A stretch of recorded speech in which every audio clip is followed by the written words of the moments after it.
All right, welcome to The Explainer. I am absolutely thrilled you're joining us today because we're tackling something that honestly can completely change your life. We're talking about mastering your personal finances. Look, if you've ever felt like your money just mysteriously vanishes at the end of every single month, trust me, you are not alone. But today, we're going to fix that. We're laying out a highly structured, super visual framework that will finally help you understand exactly where every single dollar is going. It's called the 50-30-20 rule, and it's like a roadmap from financial stress straight to total control. So grab a pen, get ready to take some notes, because this simple framework is an absolute game changer. Okay, let's dive into this. Here's the roadmap we're using today. First, we'll establish the starting point. Then we break down our 3 pie slices: essential needs at 50%, lifestyle wants at 30%, and savings and debt at 20%. And finally, we'll wrap it all up with taking action. So, starting off with section 1, the starting point. We're working with net income here. Now, before we start carving up our money, we've got to establish the golden rule of this whole framework. You absolutely must use the correct starting number, right? Like your gross pay might be this fantastic $50,000 a year salary, which, hey, looks amazing on paper. But actually, scratch that. We do not use that number. This entire framework relies strictly on your net income. That's your actual after-tax dollars. You know, the money that actually hits your bank account on payday. So always base your budget on your net income.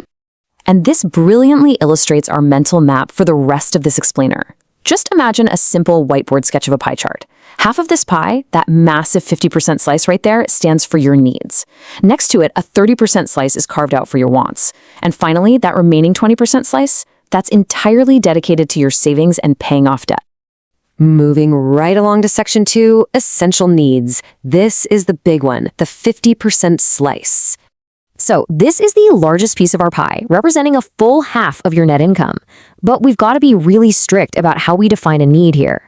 A true need is something that would cause a massive, major disruption to your life if you lost it. We're talking about things you literally cannot live without. Strictly survival.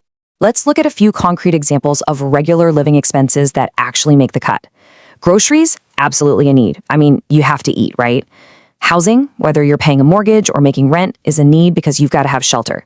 Utilities like electricity and water, those keep the shelter functional. But look closely at that third point, health insurance.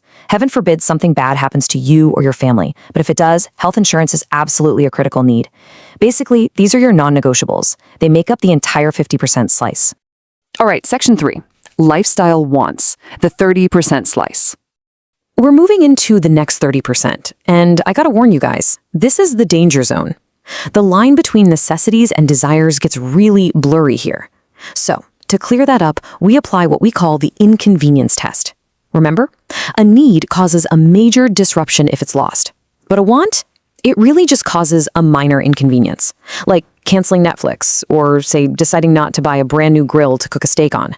That's not gonna threaten your survival. It's just a want. So what actually fits into this 30% wants category? Well, these are things that drastically improve your quality of life, but again, aren't strictly necessary to stay alive. Shopping for brand new clothes or a fresh pair of shoes right this second, unless your old ones are literally falling apart, that's a want. Dining out is a huge one. Our lifestyles are so incredibly busy that it's just easier to jump in the car and grab food rather than cooking it yourself. I totally get it, but it's still a want. And of course, hobbies. Finding joy in gardening, flying drones, video editing, whatever keeps you happy. You should definitely have hobbies. You just need to make sure they fit comfortably inside this 30% slice. Next up, section 4, savings and debt, the final 20% slice. This remaining fifth of your income is entirely dedicated to securing your future and clearing out past obligations. It's basically built on 3 main pillars. First, building an emergency fund. Second, smashing those existing debts. And when you're tackling things like credit cards, you can use the debt avalanche method, which aggressively targets your highest interest rates first, or the debt snowball method, where you clear smaller balances quickly to build up some real momentum. Both are great. And the third pillar? Retirement savings.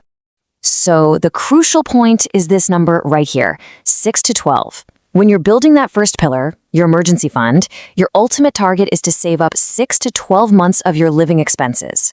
And we're not just talking about your bare bones needs, but the basic living expenses that keep your entire household running.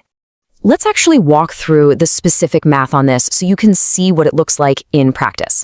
Let's say your essential needs, maybe plus a tiny bit of basic wants, come out to $2,000 a month for your family. To hit that 6-month target, you'd need $12,000 sitting in an emergency fund. To hit the 12-month target, you'd need $24,000. Now, I know, that sounds like a massively intimidating amount of money to just save up. But having 12 to 24 grand stashed away is the ultimate safety net. If your family ever faces 1 or 2 unexpected layoffs, that fund is exactly what will save you. And whatever you do, we literally cannot ignore the third pillar here, retirement. You absolutely must start saving now. The scary truth is a lot of Americans are completely ignoring this slice, and they're going to suffer severely decades down the line. Please, use this 20% slice to protect your future self. Starting early lets long-term compound growth work its magic and build real, lasting wealth. Finally, Section 5, taking action. It's time to control your budget. Now, what's really interesting about this slide is the warning it gives. All of this framework sounds like common sense, right? But it only works if you actually sit down and track the numbers. Notice this quote highlighting the very real danger of lifestyle inflation. It says, your wants can easily creep into that needs category. And guys, this is the trap. Your 30% wants will effortlessly disguise themselves as 50% needs. And when that happens, it completely destroys your ability to hit that crucial 20% savings goal. Which brings us to the ultimate question you have to ask yourself right now. Do you know exactly where every single one of your after-tax dollars is going? If your answer is no, well, then you know exactly what you need to do next. Sit down, calculate your net income, and start slicing up your own 50-30-20 pie. It's time to take control of your financial freedom. Thanks for tuning in to The Explainer.